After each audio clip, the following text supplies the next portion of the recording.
Bien-aimés, que la paix du Seigneur Jésus-Christ soit avec vous en ce jour. Il nous a engendrés selon sa volonté, par la parole de vérité, afin que nous soyons en quelque sorte les prémices de ses créatures. En ces mots, je veux bénir le nom de l'Éternel, au nom puissant de Jésus-Christ. Amen. Bien-aimés, voici le message que l'Éternel Dieu veut que je vous donne en ce jour. Il s'intitule « La grande tribulation ». Les 5 derniers mois les plus terribles de ce monde actuel. Avant de vous donner la datation des 5 derniers mois les plus terribles de ce monde actuel, comprenez bien à cela, afin que vous de même, vous ne soyez pas dans la confusion compte tenu aux événements qui vont se produire dans peu de temps. Que celui qui a des oreilles écoute ce que l'Esprit dit aux églises, car le temps fixé est proche. Prenez votre Bible et éprouvons ensemble la parole de Dieu. Le Seigneur Jésus arrive en 2014, cette année.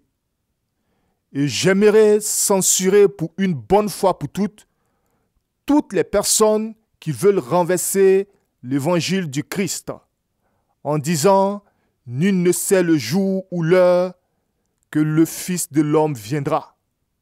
Écoutez bien les paroles, afin que vous ne soyez pas dans la confusion. Amen.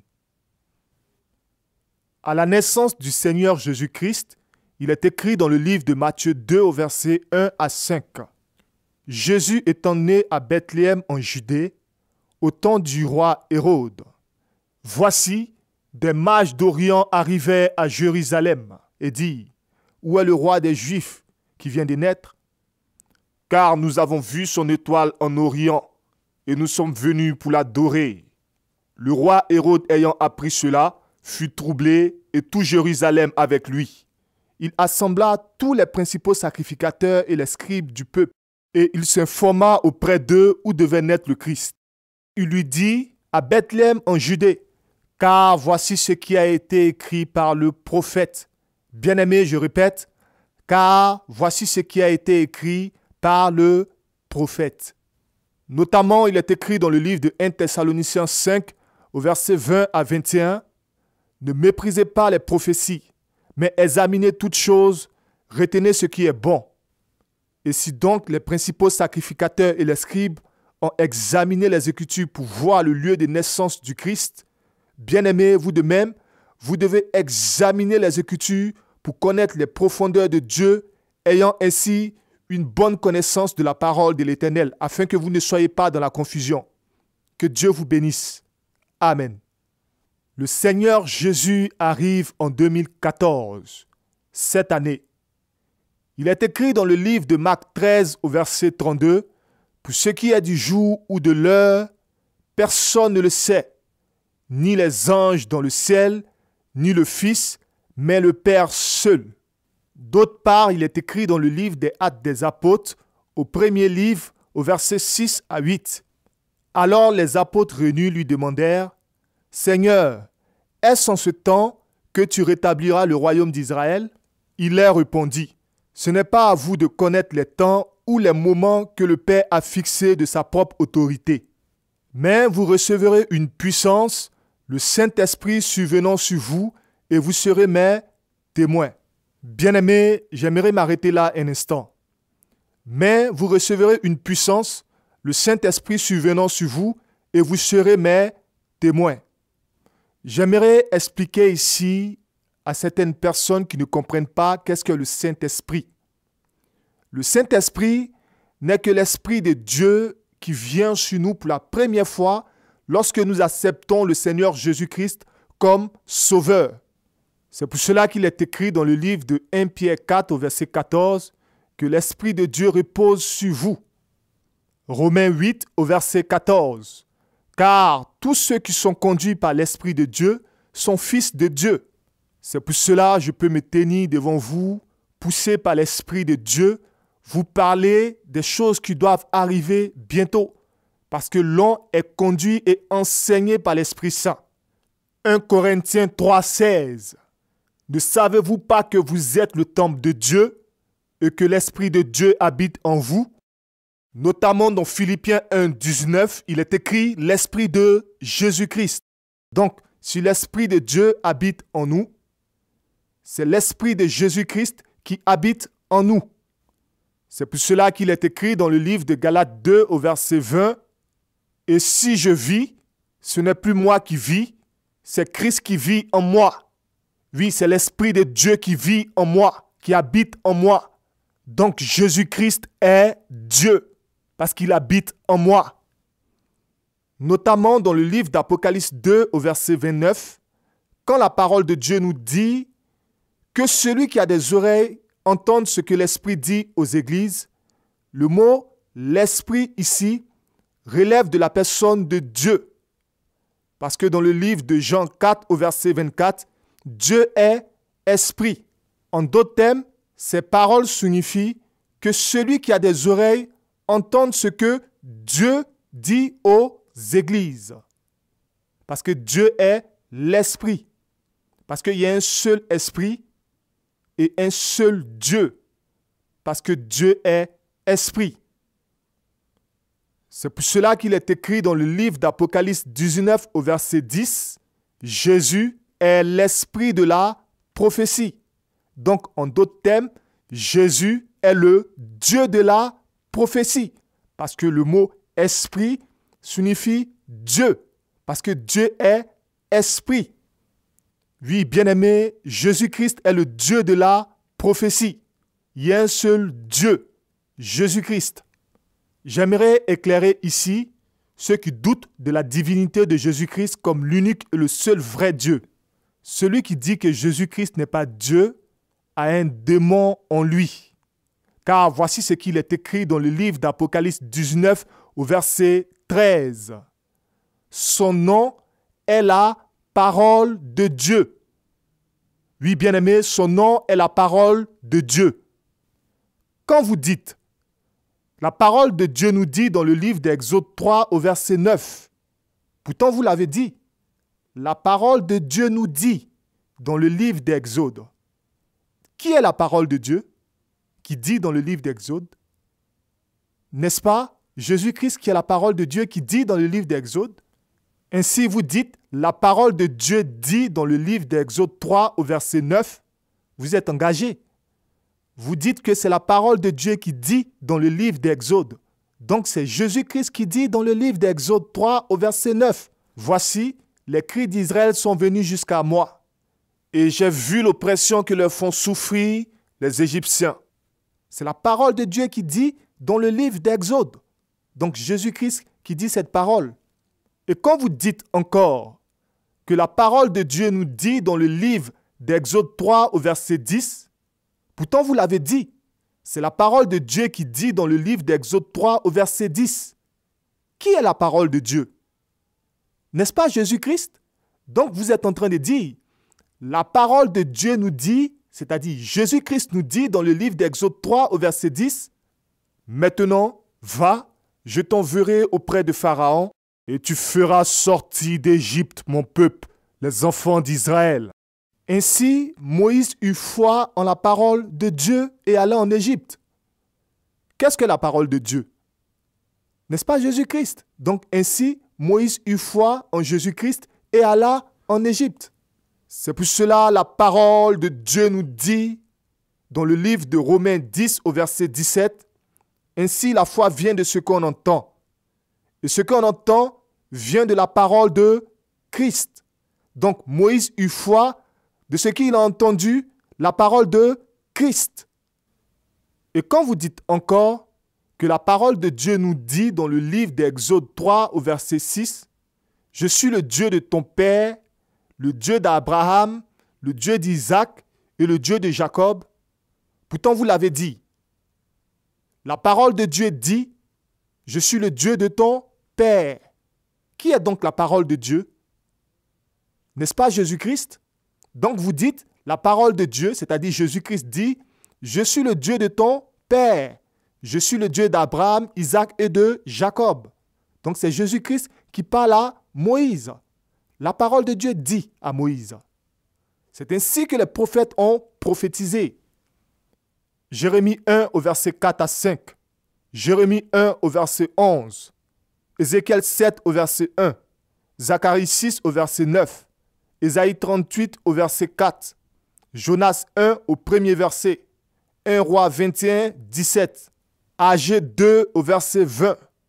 Et tous ces prophètes qui ont prophétisé de la part de l'Éternel, Dieu, ont dit, la parole de l'Éternel me fut adressée. Donc, la parole de Dieu me fut adressée. En d'autres termes, la parole de Dieu est Jésus-Christ. Donc, Jésus-Christ me fut adressé en ces mots. Parce que c'est la parole de Dieu qui les fut adressée en ces mots. C'est-à-dire Jésus-Christ qui les fut adressé en ces mots. C'est pour cela qu'il est écrit dans le livre d'Apocalypse 19 au verset 10 que Jésus est l'esprit de la prophétie. C'est-à-dire Jésus-Christ est le Dieu de la prophétie. C'est pour cela qu'il est écrit dans le livre d'Apocalypse 22 au verset 6, « Le Dieu des esprits des prophètes a envoyé son ange pour montrer à ses serviteurs les choses qui doivent arriver bientôt. » Le Dieu des esprits des prophètes a envoyé son ange. Dans le livre d'Apocalypse 22 au verset 16, il est écrit, « Moi, Jésus, j'ai envoyé mon ange. » Voyez-vous que le Dieu des esprits des prophètes, c'est lui qui envoie son ange, c'est-à-dire Jésus-Christ. C'est pour cela qu'il dit, moi, Jésus-Christ, le Dieu des esprits des prophètes, j'ai envoyé mon ange. Parce qu'il est l'esprit, c'est-à-dire le Dieu de la prophétie. C'est pour cela que quand les prophètes prophétisent, ils disent « La parole de Dieu me fut adressée » ou encore « Écoutez la parole de Dieu, enfant d'Israël », c'est-à-dire « Écoutez Jésus-Christ, enfant d'Israël », parce qu'il est l'esprit, c'est-à-dire le Dieu de la prophétie, parce que Jésus-Christ est la parole de Dieu. Il est Dieu en souveraineté, unique et seul Dieu. Vrai Dieu.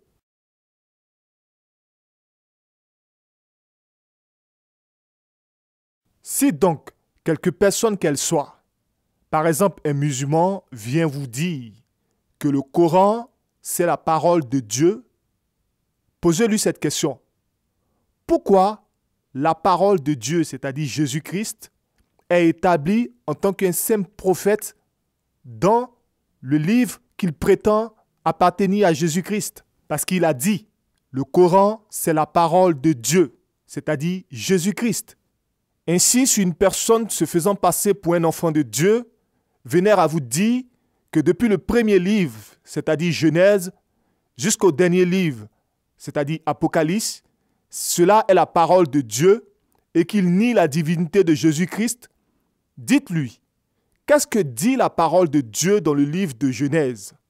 Ainsi, il donnera la réponse de la parole de Dieu dans Genèse, ou dans le livre de l'un des prophètes, il donnera la réponse selon la parole de Dieu, c'est-à-dire Jésus-Christ, parce que Jésus-Christ est la parole de Dieu. Par exemple, si vous dites, qu'est-ce que nous dit la parole de Dieu dans les 10 commandements? C'est-à-dire, qu'est-ce que nous dit Jésus-Christ dans les 10 commandements? Cette personne dans l'ignorance se dira, la parole de Dieu nous dit dans les 10 commandements, sans savoir qu'il est en train de dire, Jésus-Christ nous dit dans les 10 commandements, parce que Jésus-Christ est la parole de Dieu. C'est pour cela qu'il est écrit dans le livre de Jean 5 au verset 39, « Vous sondez les Écritures, parce que vous pensez avoir en elles la vie éternelle. Ce sont elles qui rendent témoignage de moi. » Oui, les Écritures, toutes les Écritures rendent témoignage de la parole de Dieu, c'est-à-dire Jésus-Christ. Parce que la Bible, celle que vous appelez la Bible, est la parole de Dieu, c'est-à-dire de Genèse jusqu'à Apocalypse, c'est la parole de Dieu, c'est-à-dire c'est Jésus-Christ. C'est pour cela qu'on vous dit, il est écrit. Qu'est-ce qu'il est écrit? Il est écrit la parole de Dieu. Parce que de Genèse jusqu'à Apocalypse, il est écrit, c'est la parole de Dieu qu'il est écrit, c'est-à-dire Jésus-Christ qui est la parole de Dieu. Parce que toutes les Écritures parlent de Jésus-Christ. Il est écrit. Par exemple, quand vous dites que la parole de Dieu nous dit dans le livre de Lévitique 19, vous êtes en train de dire Jésus-Christ nous dit dans le livre de Lévitique 19 parce que Jésus-Christ est la parole de Dieu. Prenons un verset. Lévitique 19 au verset 12. Que nous dit la parole de Dieu dans le livre de Lévitique 19 au verset 12? La parole de Dieu nous dit ici, c'est-à-dire Jésus-Christ nous dit ici, « Vous ne jurerez point faussement par mon nom, car tu profanerais le nom de ton Dieu. Je suis l'Éternel. » C'est la parole de Dieu qui nous dit cela. En d'autres termes, si vous dites « Il est écrit » dans le livre de Lévitique 19 au verset 12, qu'est-ce qu'il est écrit? Il est écrit la parole de Dieu. Il est écrit Jésus-Christ. Donc, en aucun moment, on peut contourner ce nom-là concernant la parole de Dieu. Parce que le nom de la parole de Dieu, c'est Jésus-Christ. C'est pour cela la parole de Dieu qui est Jésus-Christ nous dit dans le livre d'Apocalypse 1 au verset 17, « Je suis le premier et le dernier ». La même parole de Dieu nous dit dans le livre d'Ésaïe 44 au verset 6, « Je suis le premier et le dernier ». Parce que Jésus est le même hier, il est le même aujourd'hui et il est le même éternellement. Hébreux 13 au verset 8. La même parole de Dieu nous dit dans le livre d'Ésaïe 44 au verset 6, « Hors moi, il n'y a point de Dieu ». C'est la même parole de Dieu qui se prononce dans le livre de Colossiens 2 au verset 9. « Car en lui habite corporellement toute la plénitude de la divinité ». Ça veut dire qu'en dehors de Jésus-Christ, il n'y a point de Dieu. Parce qu'en lui habite tout ce qui est Dieu. C'est la même parole de Dieu ici prononcée. La parole de Dieu ne change pas. Elle est la même hier, la même aujourd'hui. Elle demeure la même éternellement. Jésus-Christ demeure Dieu. Oui, bien-aimé, c'est la même parole de Dieu qui dit dans le livre de Genèse que la lumière soit. Et la lumière fut, parce que toutes choses ont été créées par la parole, par Dieu, parce que la parole est Dieu. Oh oui, bien-aimé, c'est pour cela qu'il est écrit par son inspiration qu'au commencement était la parole, et la parole était avec Dieu, et la parole était Dieu. Oui, la parole était Dieu. Oui, bien-aimé, Jésus-Christ, la parole de Dieu, est l'esprit de la prophétie. L'esprit, parce que Dieu est esprit. Le Dieu des esprits des prophètes a envoyé son ange. Moi, Jésus, j'ai envoyé mon ange. C'est le Dieu des esprits des prophètes. C'est pour cela, quand les prophètes veulent prophétiser, dans l'Ancien Testament, ils disent « Écoutez la parole de Dieu, enfants d'Israël ». Parce que la parole de Dieu, c'est Jésus-Christ. C'est un nom qui a été voilé dans l'Ancien Testament. Les prophètes l'appelaient la parole de Dieu. C'est pour cela, quand il les envoyait, il disait « Écoutez la parole de Dieu, enfants d'Israël », c'est-à-dire « Écoutez Jésus-Christ ». Parce que Jésus-Christ est la parole de Dieu. Pourquoi êtes-vous dans le scandale et dans la confusion quand la parole de Dieu nous dit « Le Père est plus grand que moi » ? N'est-ce pas la même parole de Dieu qui dit « Je suis le Dieu d'Abraham, le Dieu d'Isaac et le Dieu de Jacob » ? Qui est la parole de Dieu? N'est-ce pas Jésus-Christ? Comment peut-il se déclarer Fils et se déclarer en même temps Dieu fort? Ce verset que je vais lire actuellement, dans d'autres versions, il se trouve au verset 5. Dans d'autres versions, il se trouve au verset 6. La parole de Dieu nous dit dans le livre d'Ésaïe 9, ne l'avez-vous pas lu? Qu'il est écrit « Car un enfant nous est né ». Comment la parole de Dieu peut dire dans le livre d'Ésaïe « Un enfant nous est né » ? Qui est la parole de Dieu? N'est-ce pas Jésus-Christ? Comment Jésus-Christ peut nous dire un enfant nous est né. Parce qu'avant que l'enfant ne naisse, l'enfant est. C'est-à-dire avant que Jésus-Christ ne vienne dans le sein de Marie, il est. C'est la raison pour laquelle le Seigneur Jésus dit dans le livre de Jean 8 au verset 58, « Avant qu'Abraham fût, je suis. » Parce qu'il est avant Abraham, il est avant toute chose. Donc c'est la parole de Dieu ici qui dit, « Un enfant nous est né. » C'est-à-dire Jésus-Christ qui dit ici, « Un enfant nous est né. » Oui, c'est la parole de Dieu ici prononcée. C'est-à-dire Jésus-Christ ici prononcé. Et le prophète Ésaïe nous fait connaître la pensée de Dieu dans ce verset. Le prophète Ésaïe dit, « Car un enfant nous est né, un fils nous est donné. » En utilisant le thème « fils » ici, le mot « fils » ici signifie « la parole », parce que le fils c'est la parole. Plus loin encore, le prophète Ésaïe l'appelle « Père éternel », parce que le Père éternel c'est Dieu. Donc il sait que l'enfant qui va naître va s'appeler la parole, Dieu, donc la parole de Dieu. Dans ce verset, le prophète Ésaïe nous détaille d'où vient le nom la parole de Dieu. Parce qu'ici il y a fils, c'est-à-dire la parole, plus Père éternel, c'est-à-dire Dieu. Donc il s'appelle la parole de Dieu, comme nous le dit le livre d'Apocalypse 19 au verset 13. C'est de là que vient son nom, la parole de Dieu. Parce qu'il est fils, c'est-à-dire la parole, et il est Père éternel dans le même temps, c'est-à-dire il est Dieu. Parce que la parole de Dieu se trouve dans la bouche de Dieu. Entre l'homme et la parole qui se trouve dans sa bouche, qui est donc le plus grand? Hypocrite. N'est-ce pas l'homme qui porte la parole qui est le plus grand? Est-ce parce que l'homme est le plus grand que lui et sa parole font deux personnes? Non. La parole et l'homme, c'est une seule personne. C'est pour cela que le Seigneur Jésus nous dit dans le livre de Jean 10 au verset 30, « Mon Père et moi, nous sommes un. » C'est-à-dire, mon Père, c'est-à-dire Dieu, et moi, c'est-à-dire la parole, c'est une seule personne. Ça ne peut pas être deux personnes.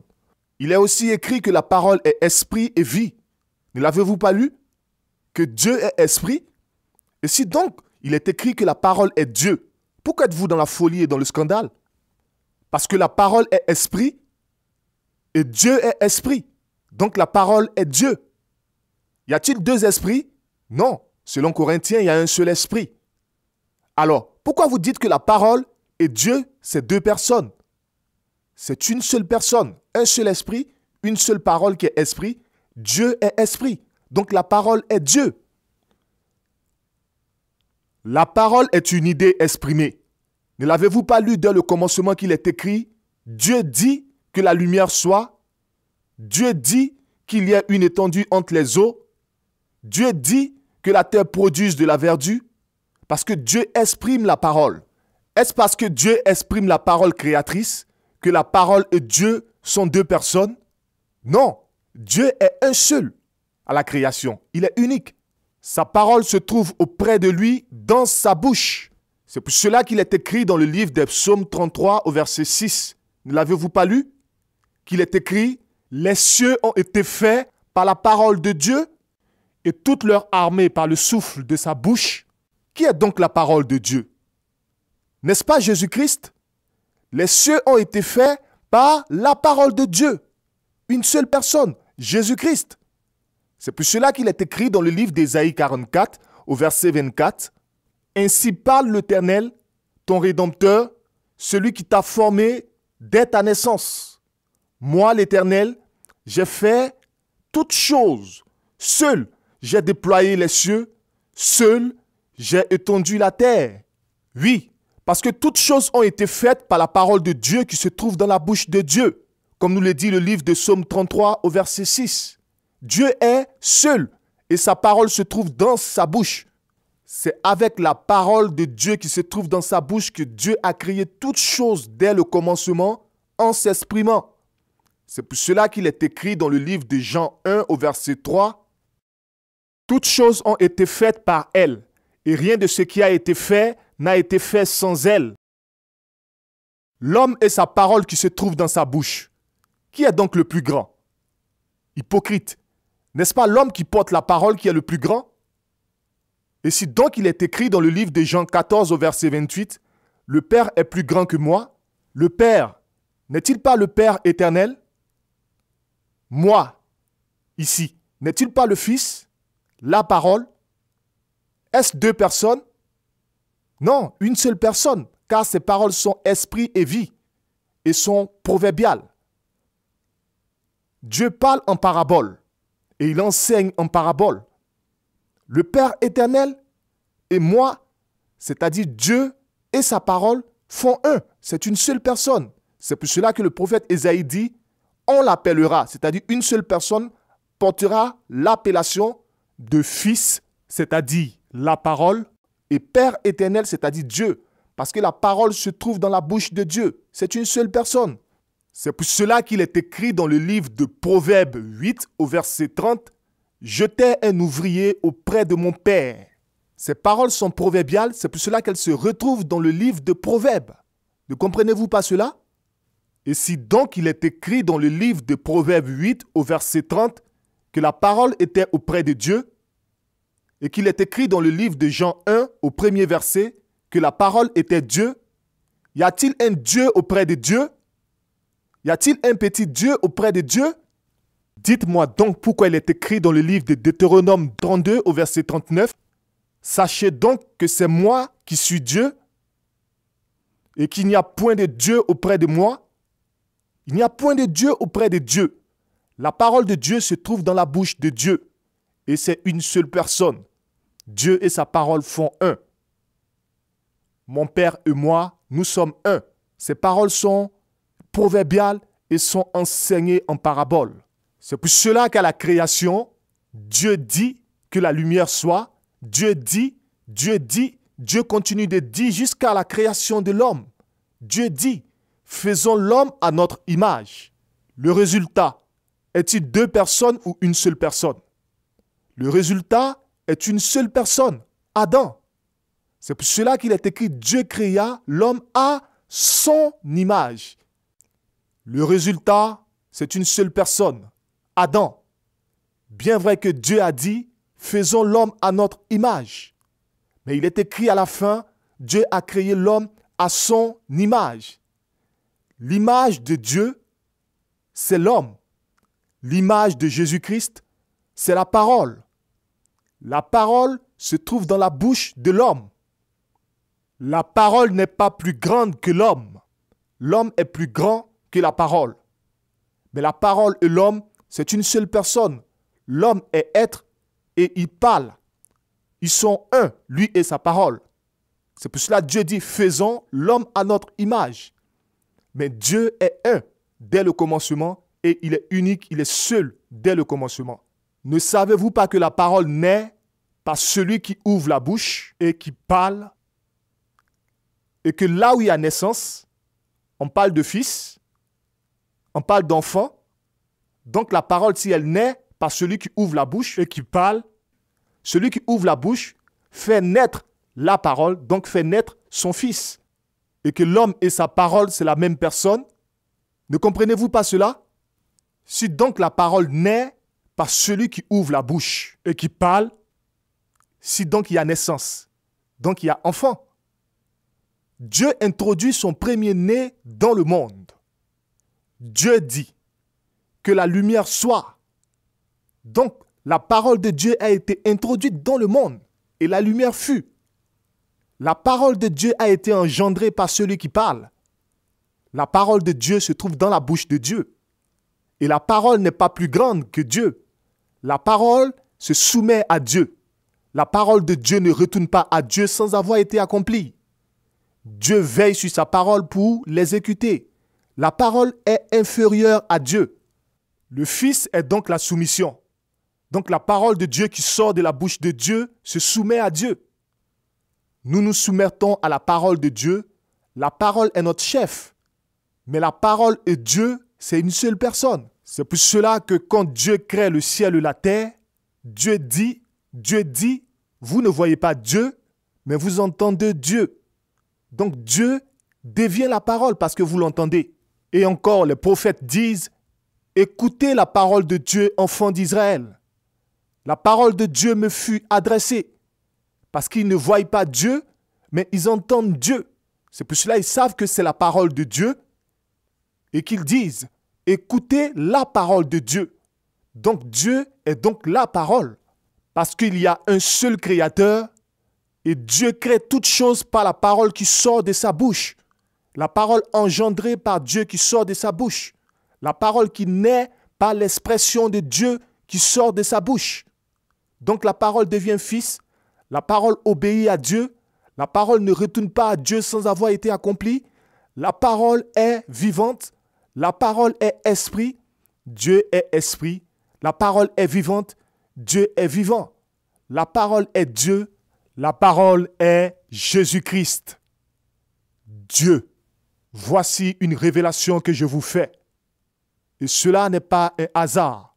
Quand vous prenez le livre de Genèse, le premier mot de la parole, c'est bien écrit O, A-U, deux lettres qui forment un seul mot, O. N'est-ce pas un seul mot? Quand vous dites O, qui sort de votre bouche, ce n'est pas la parole. Donc O, A et U, ce n'est pas une seule parole. J'aimerais m'arrêter là. Hypocrite. Pourquoi vous dites que Dieu et sa parole, c'est deux personnes? Comme le disaient les prophètes, la parole de Dieu me fut adressée. Comme la parole de Dieu fut adressée à Moïse sur le mont Sinaï. C'est la même parole de Dieu qui fut adressée aux prophètes lorsqu'elle les envoyait. C'est pour cela qu'il disait, la parole de Dieu me fut adressée, c'est-à-dire Jésus-Christ me fut adressé. Ou écoutez la parole de Dieu, enfant d'Israël, c'est-à-dire écoutez Jésus-Christ, enfant d'Israël. Parce que Jésus-Christ, comme le dit le livre d'Apocalypse 19 au verset 13, son nom, c'est la parole de Dieu. Et comme nous le dit le livre d'Apocalypse 19 au verset 10, Jésus est l'esprit de la prophétie. Parce que tous les prophètes sont conduits par l'esprit de la prophétie. Ils sont conduits par Jésus-Christ. Jésus-Christ est le chemin. C'est pour cela que tous les prophètes sont conduits par l'esprit de la prophétie, c'est-à-dire Jésus-Christ. Il est l'esprit de la prophétie.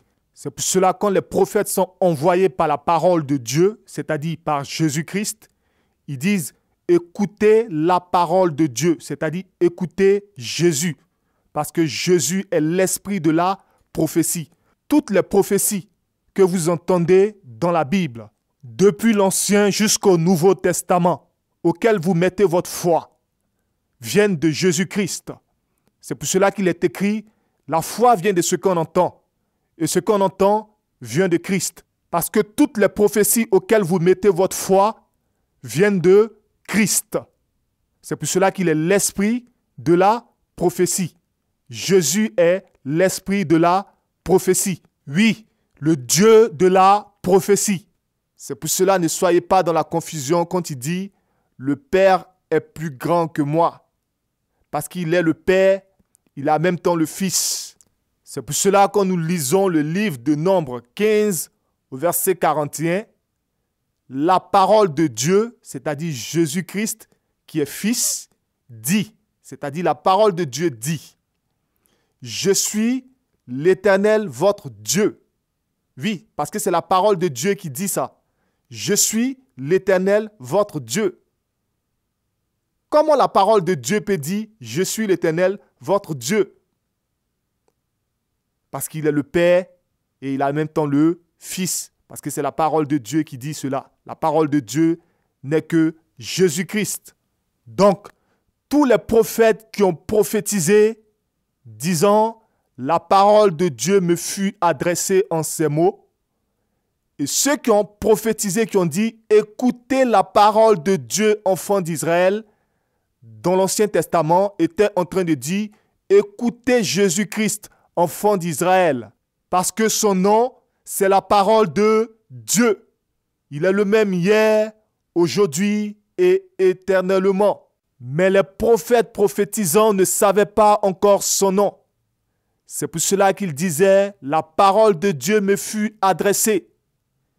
Où il disait « Écoutez la parole de Dieu, enfant d'Israël ». Parce que ce mystère de la parole de Dieu les fut caché pour un temps. C'est pour cela qu'il est écrit dans le livre de Colossiens 1 au verset 26. Le mystère caché de tous les temps et dans tous les âges, mais révélé maintenant à ses saints. Oui, le nom de la parole de Dieu dont ont parlé les prophètes en prophétisant a été révélé maintenant aux saints, c'est-à-dire Jésus-Christ. Exode 3 au verset 14. Celui qui s'appelle Je suis m'a envoyé vers vous.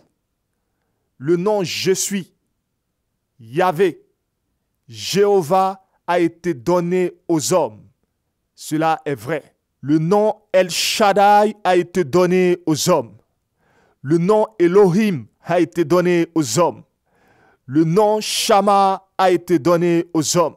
Le nom Sabao a été donné aux hommes. Le nom Jéhovah juré a été donné aux hommes. Le nom Jéhovah Shalom a été donné aux hommes. Le nom El Shalom a été donné aux hommes. Le nom Adonai a été donné aux hommes. Le nom Jéhovah Missi a été donné aux hommes par la parole de Dieu lorsqu'elle fut adressée aux prophètes. C'est cette même parole de Dieu qui dit, oh oui, bien-aimé, il y a un nom. Oh oui, il y a un si grand nom. Il n'y a de salut en aucun autre, car il n'y a sous le ciel aucun autre nom qui n'ait été donné parmi les hommes par lequel nous devions être sauvés. C'est ce nom que disaient les prophètes. Écoutez la parole de Dieu, enfants d'Israël. La parole de Dieu me fut adressée. Ce nom de la parole de Dieu est révélé maintenant aux saints. Oui, bien-aimés, le mystère caché de tous les temps et dans tous les âges m'est révélé maintenant à ces saints. Oui, bien-aimés, Jésus-Christ, son nom, c'est la parole de Dieu. La parole de Dieu me fut adressée. La parole de Dieu est venue vers moi. La parole de Dieu, écoutez, enfants d'Israël, cette parole, car son nom est Jésus-Christ. Il n'y a pas de salut en aucun autre nom, à part celui de Jésus-Christ. Il est le plus grand nom, il a le plus grand nom. Jésus-Christ est Dieu. Car il n'y a plus lieu et débat. Lorsque vous dites que c'est la parole de Dieu qui fut adressée à Moïse sur le mont Sinaï. Oh oui, il n'y a plus lieu et débat. Lorsque vous dites que c'est la parole de Dieu qui fut adressée aux prophètes. Il n'y a plus lieu et débat. Lorsque son nom est Jésus-Christ. Oui, il n'y a plus lieu et débat. Lorsque vous dites que la Bible, c'est la parole de Dieu. Laisse-moi te dire, bien-aimé, encore une fois de plus, son nom, c'est Jésus-Christ, la parole de Dieu. Ce mystère caché de tous les temps et de tous les âges a été caché aux sages et aux grands de ce monde, mais révélé aux petits-enfants, oui, révélé aux saints. Donc soyez comme des petits-enfants, aimant la nourriture consistante pour le breuvage et le salut de votre bien-être. Que le Seigneur Jésus vous bénisse, au nom de Jésus-Christ. Amen. J'ai voulu ainsi parler brièvement de celui qui est, qui était et qui vient bientôt. Oui, son nom est Jésus-Christ, car nous allons vivre 5 mois de grande tribulation, les 5 mois les plus terribles que ce monde n'a jamais connus. Que celui qui a des oreilles écoute ce que l'Esprit dit aux églises, car le temps fixé est proche. Oui, bien-aimés, le Seigneur Jésus revient cette année, 2014. Je reviens à la première explication. Marc 13 au verset 32. Actes des Apôtres 1 au verset 6 à 8. Pour ce qui est du jour ou de l'heure, personne ne le sait, ni les anges dans le ciel, ni le Fils, mais le Père seul. Et c'est là que plusieurs personnes sont dans la confusion en lisant les Écritures. Mais j'aimerais éclairer ceci afin que vous ne soyez plus dans la confusion. Comprenez bien à cela. Ici, il est écrit « ni le Fils, mais le Père seul ». Qu'est-ce que cela signifie? Le nom Fils ici signifie la parole de Dieu. C'est-à-dire, le jour et l'heure, personne ne le saura. Parce que si une personne le sait, c'est Dieu qui l'aura dit. Et il dira, la parole de Dieu me fut adressée. Or, puisque Dieu ne dira pas cela à une personne sur cette terre, et que la parole de Dieu ne sera pas adressée concernant le jour et l'heure, c'est pour cela qu'il dit, le Fils ne le sait pas. Parce que la parole de Dieu ne sera pas adressée concernant le jour et l'heure. Donc vous de même, ne soyez pas dans la confusion compte tenu des paroles proverbiales que prononce le Seigneur Jésus. Car il parle en parabole et il enseigne en parabole. En disant le Père, en disant le Fils, il parle de sa propre autorité. Jésus-Christ est Dieu. Donc je répète ce message. Pour ce qui est du jour ou de l'heure, personne ne le sait, ni les anges dans le ciel. Pourquoi ici il est écrit aussi ni les anges dans le ciel?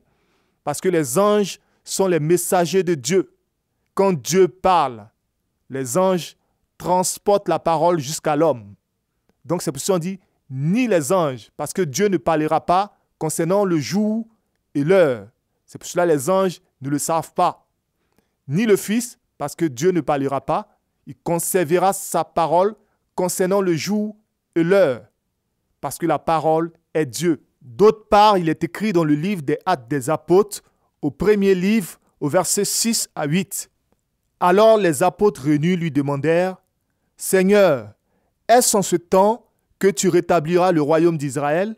Il leur répondit, « Ce n'est pas à vous de connaître les temps ou les moments que le Père a fixés de sa propre autorité. Mais vous recevrez une puissance, le Saint-Esprit survenant sur vous, et vous serez mes témoins. » Bien-aimés, j'aimerais m'arrêter là un instant. Mais vous recevrez une puissance, le Saint-Esprit survenant sur vous, et vous serez mes témoins.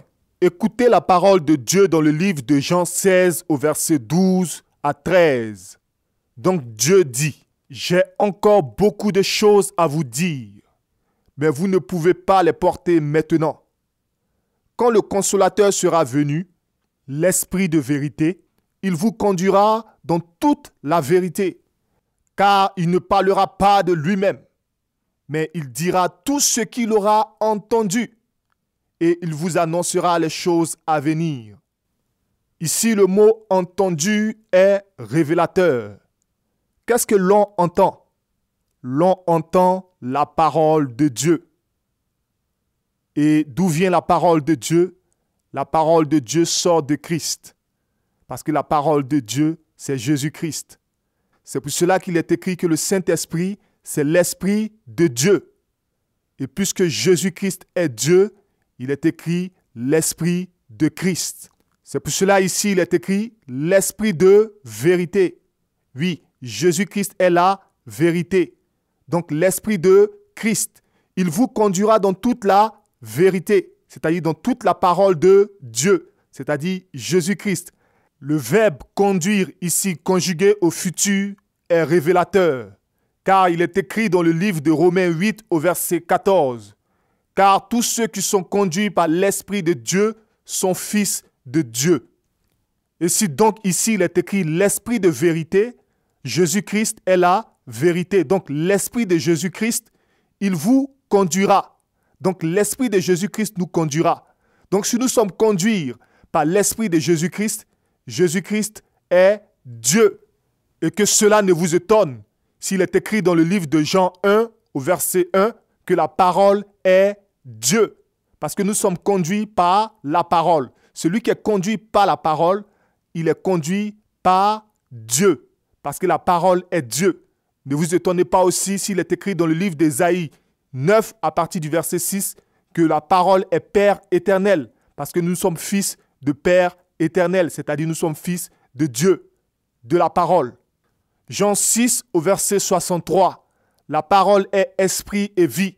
Si donc nous sommes conduits par la parole qui est esprit et vie, nous sommes conduits par l'Esprit de Dieu, c'est-à-dire la parole de Dieu. Donc Jésus-Christ est Dieu.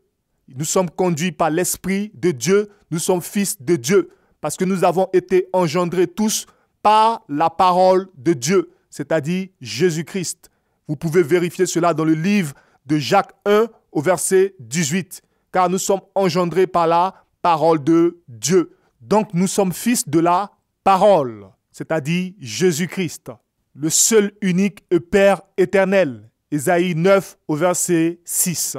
Dans d'autres versions, Ésaïe 9 au verset 5, il est le Père éternel. 1 Corinthiens 8 au verset 6. Néanmoins, pour nous, il n'y a qu'un seul Dieu, le Père. Donc si la parole est appelée le Père éternel, la parole est Dieu, l'unique et le seul Dieu. Car il ne parlera pas de lui-même, mais il vous dira tout ce qu'il aura entendu. Il aura entendu Jésus-Christ, il aura entendu la parole de Dieu et il vous annoncera les choses à venir. Celui qui annonce les choses à venir, celui-là est un prophète. Et si donc le prophète est conduit par l'esprit de vérité, c'est-à-dire l'esprit de Jésus-Christ, c'est pour cela qu'il est écrit dans le livre d'Apocalypse 19 au verset 10 que Jésus est l'esprit de la prophétie. C'est pour cela que quand un prophète de l'Éternel parle et qu'il annonce les choses à venir et que cela s'accomplit, vous dites qu'il dit la vérité. Qu'est-ce qu'est la vérité? Jésus est la vérité. Donc si un prophète dit la vérité, il dit Jésus-Christ, parce que Jésus-Christ est la vérité. C'est pour cela que les prophètes disent « Écoutez la parole de Dieu », c'est-à-dire « Écoutez la vérité ». Où la parole de Dieu me fut adressée en ces mots, c'est-à-dire la vérité me fut adressée en ces mots, c'est-à-dire Jésus-Christ. C'est pour cela que je répète selon Apocalypse 19 au verset 10. Jésus est l'esprit de la prophétie, c'est-à-dire la vérité de la prophétie. C'est pour cela qu'il est écrit dans le livre d'Apocalypse 22 au verset 6, « Le Dieu des esprits des prophètes a envoyé son ange. » Et dans le verset 16, il se réclame « Moi, Jésus, j'ai envoyé mon ange. » Donc ne soyez pas dans le tournement quand les prophètes disaient dans l'Ancien Testament « Écoutez la parole de Dieu » ou « La parole de Dieu me fut adressée en ces mots. » Car l'esprit de vérité, c'est lui qui nous annonce les choses à venir. L'esprit de vérité, Jésus-Christ est la vérité, donc l'esprit de Jésus-Christ. Parce que Jésus-Christ est le Dieu des esprits des prophètes. Donc, je répète ces deux versets. Écoutez la parole de Dieu dans le livre de Jean 16 au verset 12 à 13. Donc, Dieu dit, « J'ai encore beaucoup de choses à vous dire, mais vous ne pouvez pas les porter maintenant. Quand le Consolateur sera venu, l'Esprit de vérité, il vous conduira dans toute la vérité, car il ne parlera pas de lui-même, mais il dira tout ce qu'il aura entendu, et il vous annoncera les choses à venir. » Donc, quand le Seigneur Jésus nous disait dans le livre des Actes des Apôtres 1 au verset 6 à 8, « Ce n'est pas à vous de connaître les temps ou les moments que le Père a fixés de sa propre autorité. Nous n'avions pas encore reçu le Saint-Esprit pour connaître les choses à venir, parce que ce n'était pas à nous de connaître les temps et les moments fixés par le Père, mais c'était au Saint-Esprit de nous enseigner ces choses. C'est pour cela que le Seigneur Jésus dit, « Ce n'est pas à vous de connaître les temps ou les moments que le Père a fixés de sa propre autorité, mais vous recevrez une puissance, le Saint-Esprit survenant sur vous, et vous serez mes témoins. » Et quand le Saint-Esprit arrive, le jour de la Pentecôte, à la 3e heure, nous pouvons maintenant connaître et annoncer les choses à venir. Parce que sans le Saint-Esprit, on ne pouvait pas connaître et comprendre les choses à venir, c'est-à-dire le temps que le Père avait fixé de sa propre autorité. C'est pour cela qu'il est écrit dans le livre d'Apocalypse 1 au 1er verset, « Révélation de Jésus-Christ que Dieu lui a donné pour montrer à ses serviteurs les choses qui doivent arriver bientôt. » Oui, parce qu'il nous est donné de connaître les choses à venir, parce que désormais nous avons le Saint-Esprit en nous. De même, dans le livre d'Apocalypse 1 au verset 3 et dans le livre d'Apocalypse 22 au verset 10, il est écrit « Car le temps est proche ». Dans d'autres versions, il est écrit « car le temps fixé est proche. Car oui, désormais nous avons le Saint-Esprit en nous qui nous enseigne les choses à venir. Et nous pouvons connaître le temps et les moments que le Père a fixés de sa propre autorité. C'est pour cela qu'il est écrit, car le temps fixé est proche. Et Dieu a fait connaître à ses serviteurs que nous sommes les temps, les moments fixés par sa propre autorité. C'est pour cela qu'il a envoyé son ange pour nous montrer les choses qui doivent arriver bientôt, les choses à venir dans le livre d'Apocalypse. Parce que nous sommes en grade actuellement de comprendre cela par le Saint-Esprit qui habite en nous. C'est la raison pour laquelle il est écrit dans le livre de 1 Corinthiens 2 au verset 10, « Dieu nous les a révélés par l'Esprit, car l'Esprit sonde tout, même les profondeurs de Dieu. » Si les principaux sacrificateurs et les scribes du premier siècle, ceux qui n'avaient pas le Saint-Esprit en eux, ont pu sonder les Écritures pour savoir le lieu de naissance du Seigneur Jésus-Christ, vous qui avez le Saint-Esprit en vous, pour vous annoncer les choses qui doivent arriver bientôt, comment ne savez-vous pas les choses de Dieu et les profondeurs de Dieu? Car celui qui a l'Esprit de Dieu sonde même les profondeurs de Dieu. Il peut savoir le jour et l'heure, si Dieu le permet, que Dieu a fixé de sa propre autorité, car l'Esprit sonde tout. C'est pour cela qu'il est écrit dans le livre de 1 Pierre 1 au verset 10. Les prophètes qui ont prophétisé, touchant la grâce qui vous était réservée, ont fait de ce salut l'objet de leurs recherches et de leurs investigations. Oui, bien-aimés, cette grâce vous était réservée, cette grâce de prophétiser, parce que vous avez en vous maintenant l'esprit des prophètes, l'esprit qui vous annonce les choses à venir, habite en vous, le Saint-Esprit.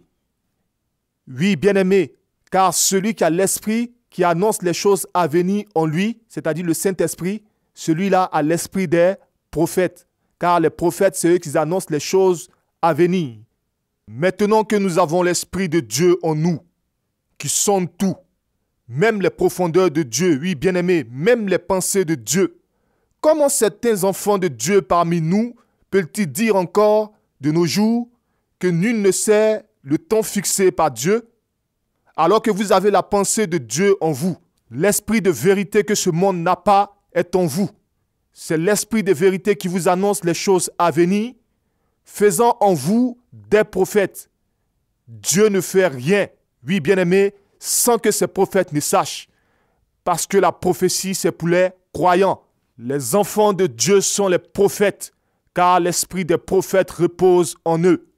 Car je vous dis la vérité, toute personne qui dit que le Seigneur Jésus arrive bientôt a prophétisé, car ça ne vient pas de lui, mais cela arrive de l'Esprit de Dieu qui repose sur toute chair dans les derniers temps que nous sommes en train de vivre. Dieu ne fait rien sans que ses prophètes ne sachent. Amos 3 au verset 7. Car Dieu fait grâce à celui qu'il fait grâce. Par la parole de Dieu, nous avons reçu tous la grâce. Vous ne comprenez pas parce que vous ne savez pas. Vous ne trouvez pas parce que vous ne cherchez pas. Faites de la parole de Dieu, oui, de ce salut, l'objet de votre recherche et de votre investigation. Aimez la parole de Dieu. Que celui qui a des oreilles écoute ce que l'Esprit dit aux églises, car le temps fixé est proche. Comprenez bien à cela. L'esprit des prophètes repose sur moi, et l'esprit des prophètes repose en moi. Oui, l'Esprit Saint, l'esprit de vérité que ce monde n'a pas, qui annonce les choses à venir. Exode 15 au verset 6. De même que c'est la droite qui a signalé la force de l'Éternel, de même que c'est la droite qui a écrasé les ennemis de Dieu. Par la grâce de cette même droite, c'est ce disciple qui a écrit ces choses.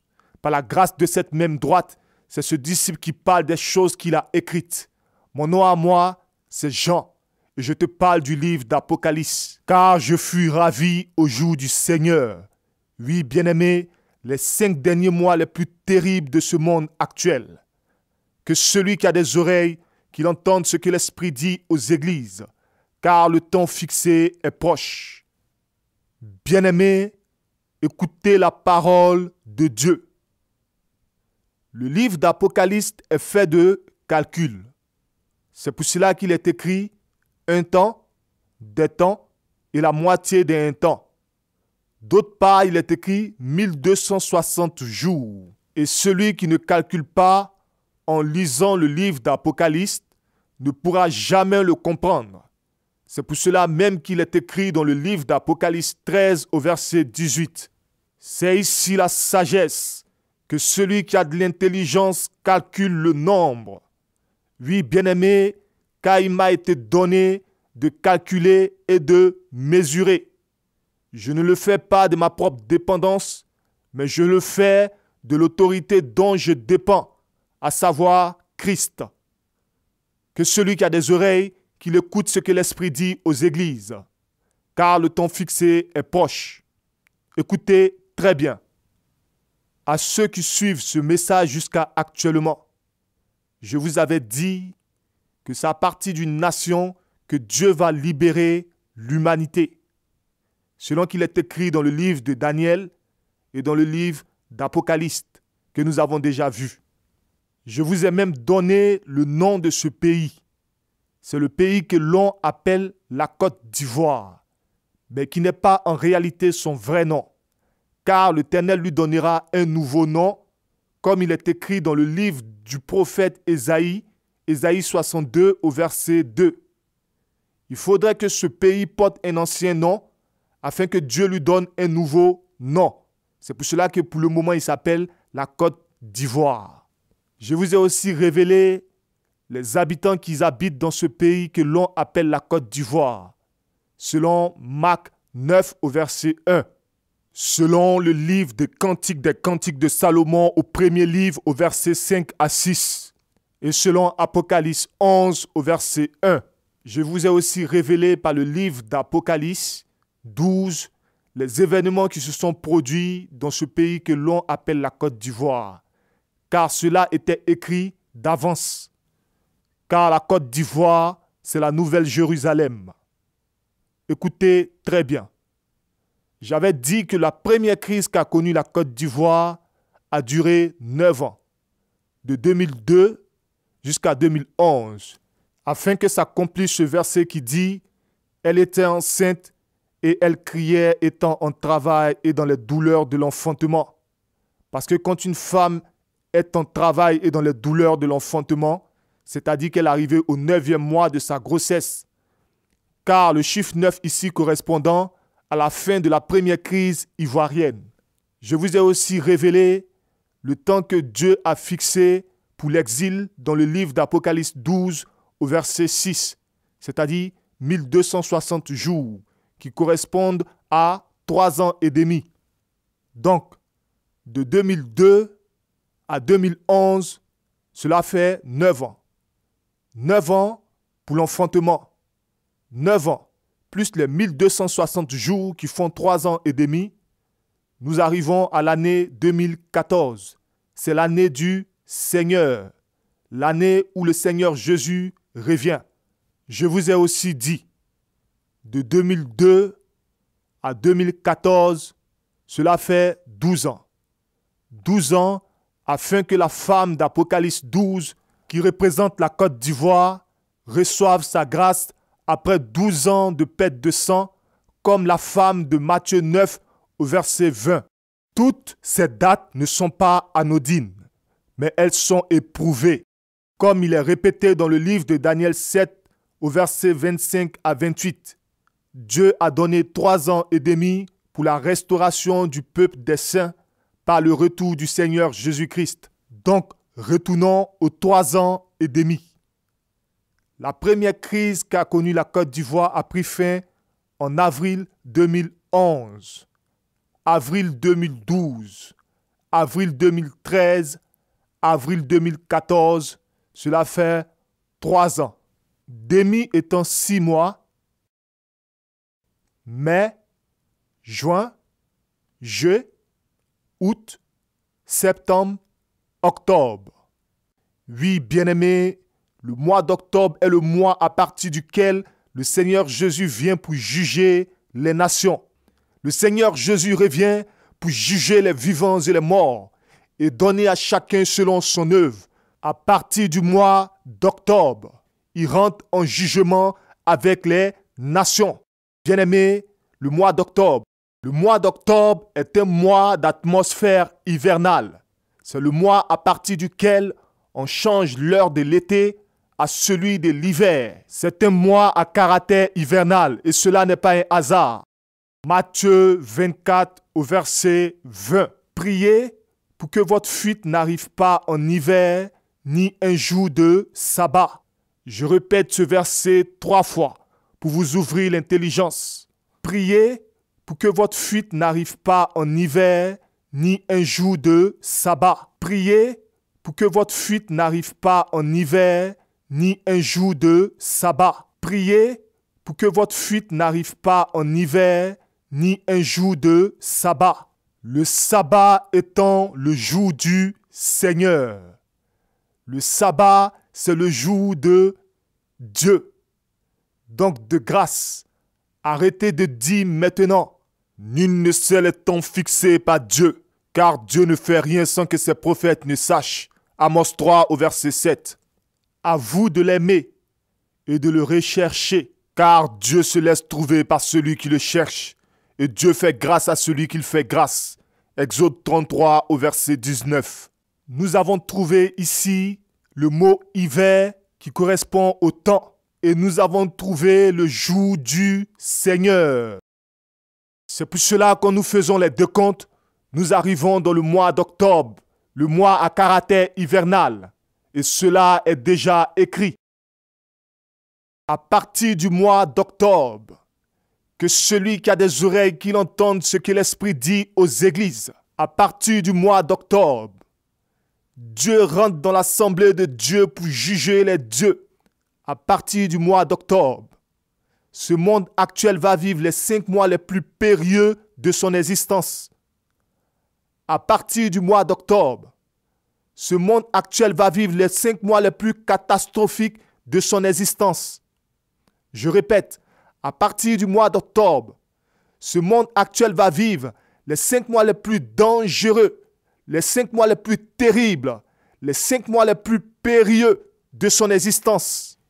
Il y aura des tonnerres. Il y aura le plus grand tremblement de terre que cette terre n'a jamais connu.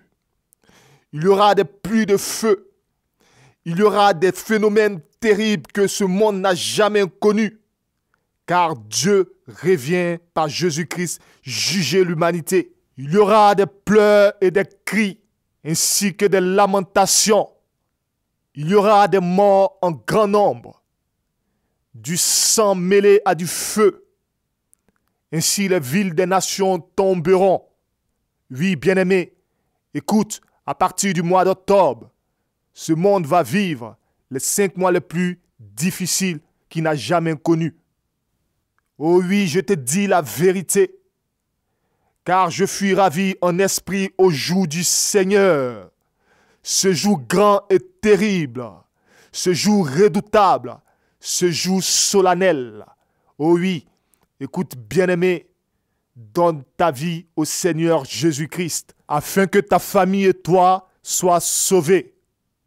Je reprends les Écritures. Matthieu 24 au verset 20 à 22. Priez pour que votre fuite n'arrive pas en hiver, ni un jour de sabbat. Car alors la détresse sera si grande qu'il n'y en a point eu de pareil depuis le commencement du monde jusqu'à présent, et qu'il n'y en aura jamais. Et si ces jours n'étaient abrégés, personne ne serait sauvé. Mais à cause des élus, ces jours seront abrégés. Et nous sommes en train de traverser la tribulation. Mais ce que nous sommes en train de vivre actuellement n'est que le commencement des douleurs. Le pire reste à venir. Et si Dieu n'avait pas abrégé ces jours, personne ne sera sauvé.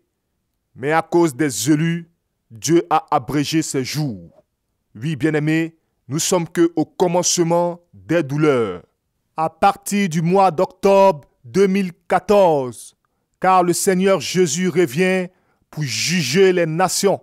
Voici les 5 mois qui sont écrits dans la Bible, dans la parole de Dieu. Que celui qui a des oreilles écoute ce que l'Esprit dit aux églises, car le temps fixé est proche. Apocalypse 9, Le cinquième ange sonna de la trompette, et je vis une étoile qui était tombée du ciel sur la terre. La glaive du puits de l'abîme lui fut donnée, et elle ouvrit le puits de l'abîme.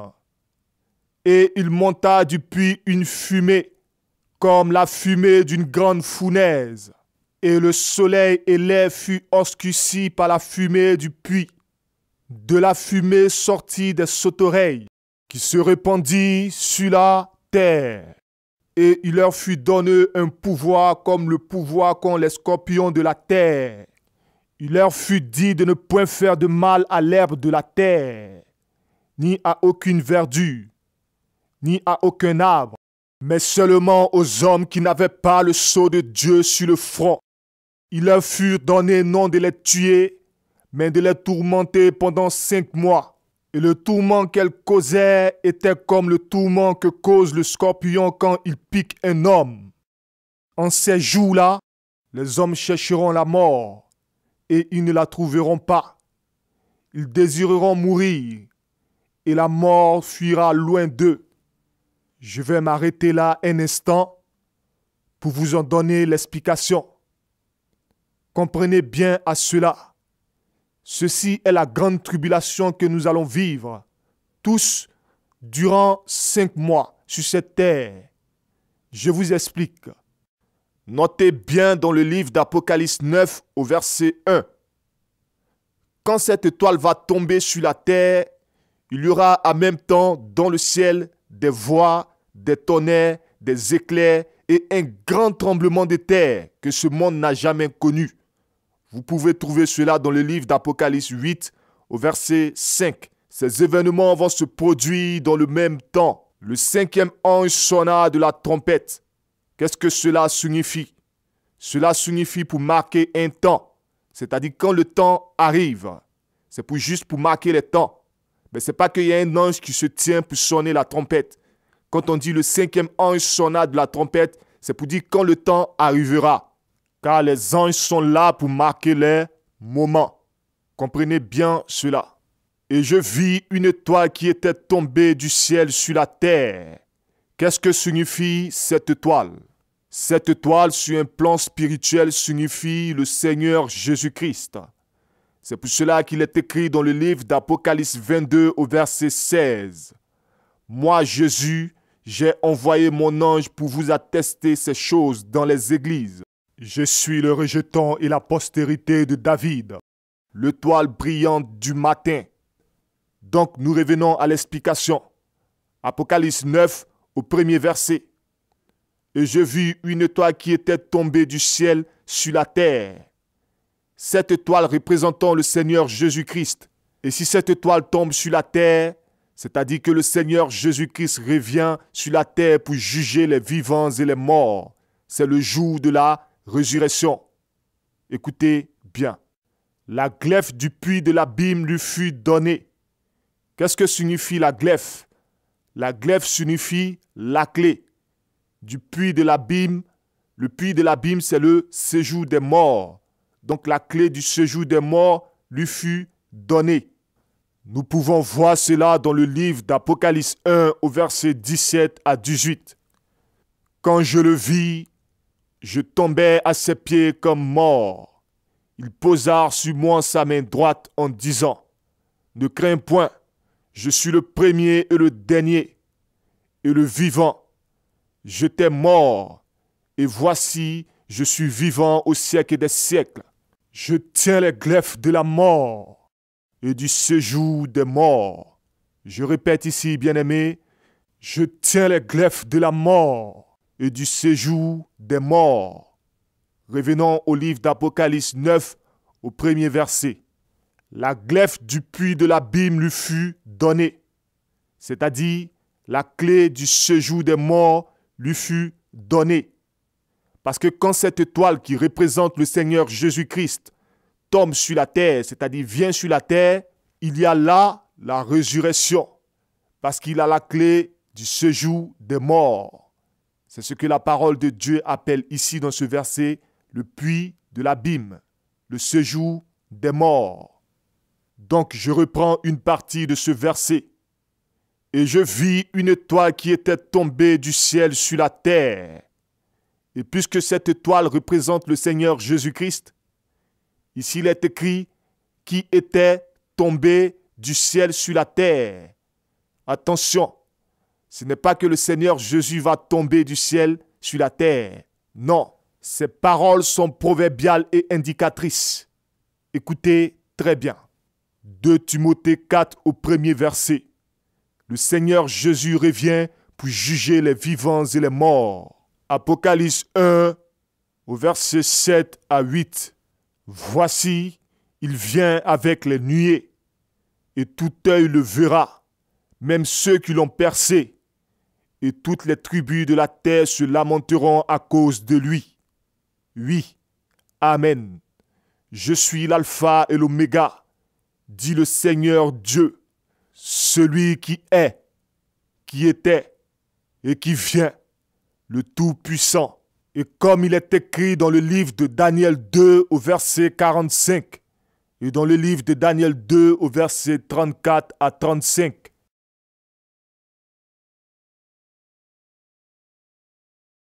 Tu regardais lorsqu'une pierre se détacha sans le secours d'aucune main, frappa les pieds de fer et d'argile de la statue et les mit en pièces. Alors le fer, l'argile, les reins, l'argent et l'or furent brisés ensemble et devint comme la balle qui s'échappe d'une haie en été. Le vent les emporta et nulle trace n'en fut retrouvée.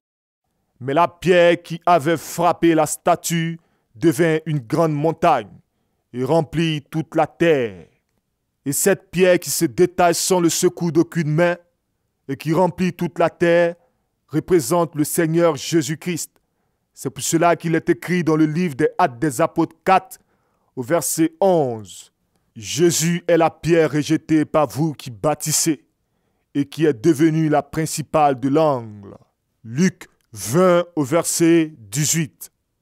Quiconque tombera sur cette pierre s'y brisera, et celui sur qui elle tombera sera écrasé.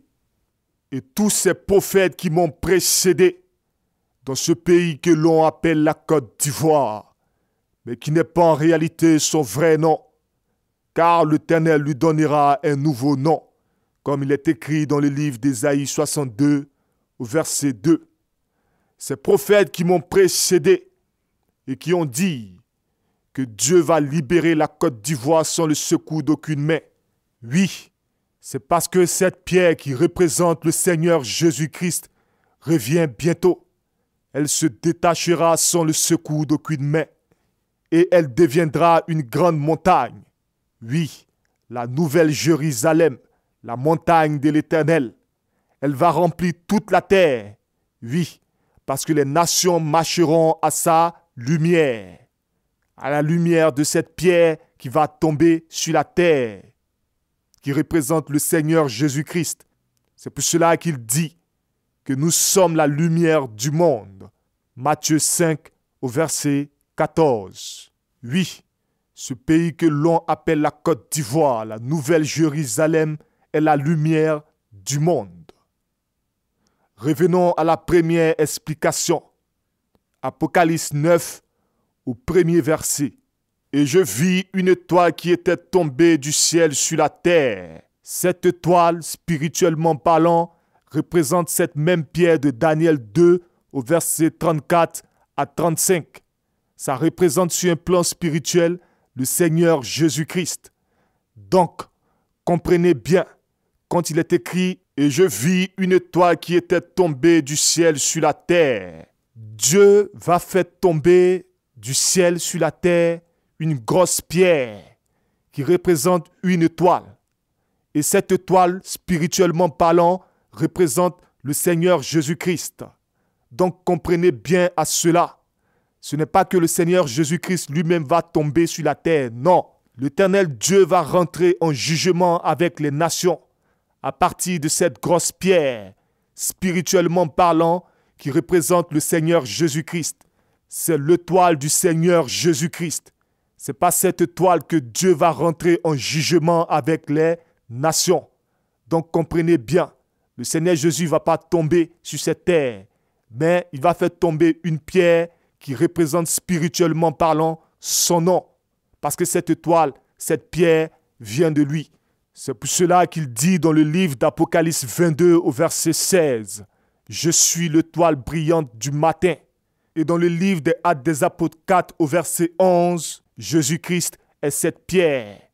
Donc c'est très important, comprenez bien cela. Le jour du jugement, où le Seigneur Jésus-Christ va faire tomber cette pierre sur la terre. Ainsi va s'accomplir le mystère du livre d'Apocalypse 16 au verset 15 à 19. Toutes les villes des nations tomberont, car si grande sera la détresse. Et cette même référence, vous pouvez la trouver dans le livre de 1 Thessaloniciens 4 à partir du verset 16 à 17.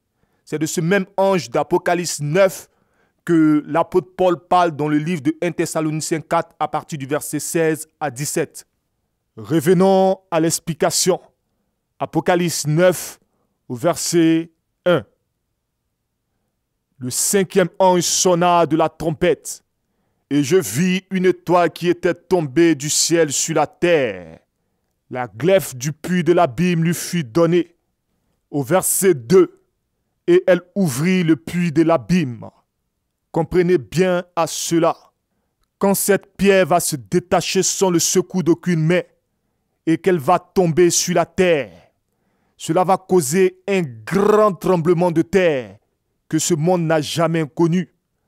Et c'est de ce tremblement de terre que les portes du puits de l'abîme, le séjour des morts va s'ouvrir.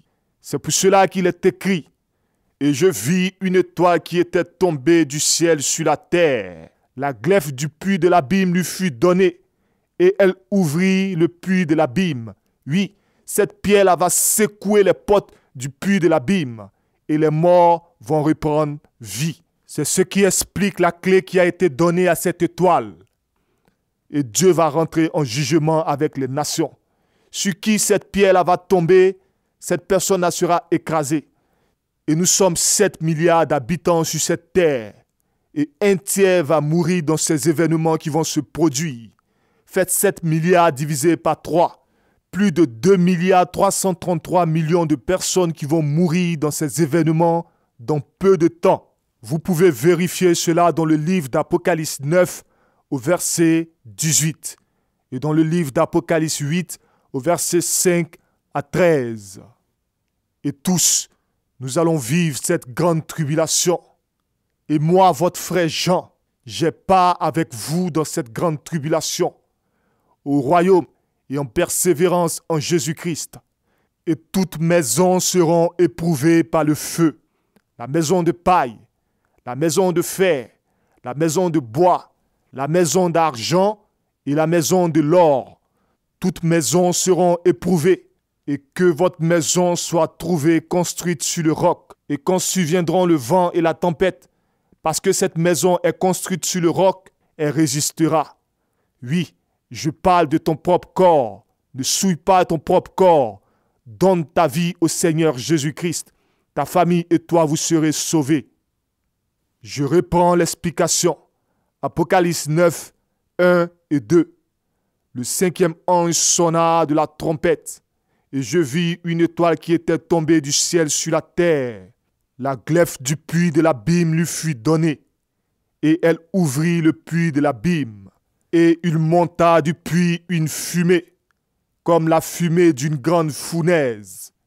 Et le soleil et l'air furent obscurcis par la fumée du puits. Notez bien, quand cette étoile, oui, cette pierre, va se détacher sans le secours d'aucune main pour tomber sur la terre, cela va créer un grand tremblement de terre.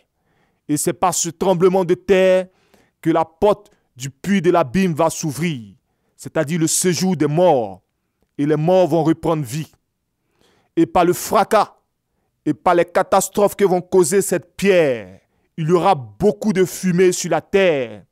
Et cette fumée va couvrir le soleil et l'air, c'est-à-dire que nous serons dans l'obscurité totale, afin que s'accomplisse ce qu'a dit le prophète Joël dans le livre de Joël 2, au verset 30 à 31. Je ferai paraître des prodiges dans les cieux et sur la terre, du sang, du feu et des colombes de fumée. Le soleil se changera en ténèbres et la lune en sang avant l'arrivée du jour de l'Éternel, de ce jour grand et terrible. Au verset 32, il est écrit « Alors quiconque invoquera le nom de l'Éternel sera sauvé.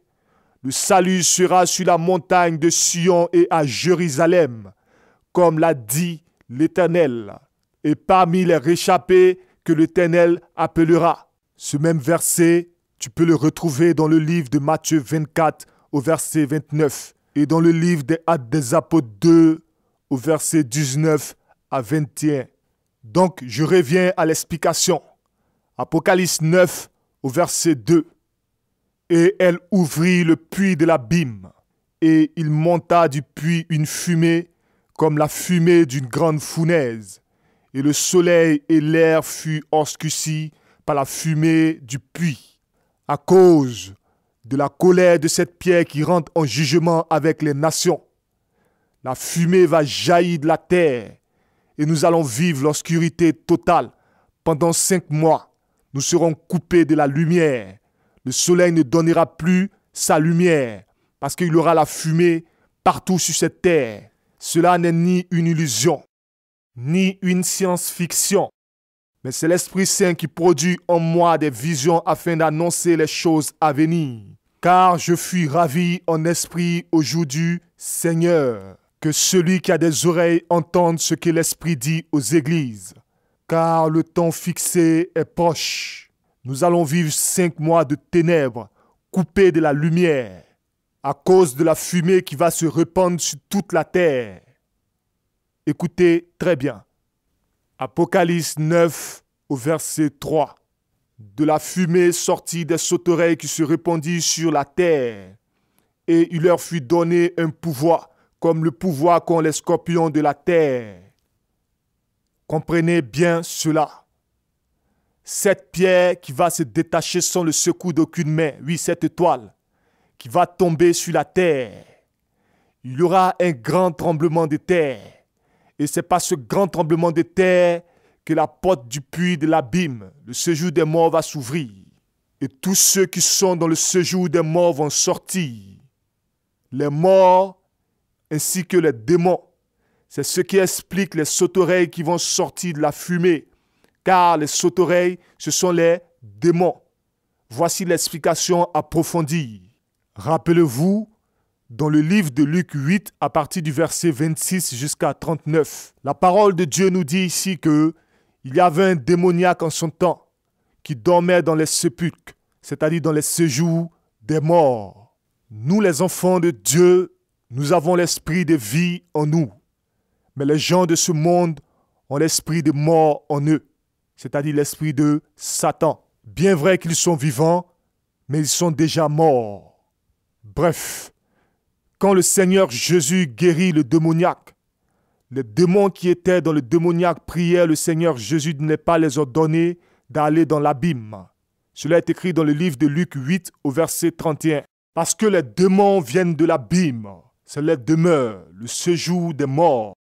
Apocalypse 9 au verset 2 à 3. Et elle ouvrit le puits de l'abîme, et il monta du puits une fumée, comme la fumée d'une grande fournaise. Et le soleil et l'air furent obscurcis par la fumée du puits. De la fumée sortit des sauterelles, qui se répandit sur la terre. Et il leur fut donné un pouvoir comme le pouvoir qu'ont les scorpions de la terre. Notez bien, dans le livre d'Apocalypse 9 au verset 3, le mot sauterelle ici est aussi indicateur.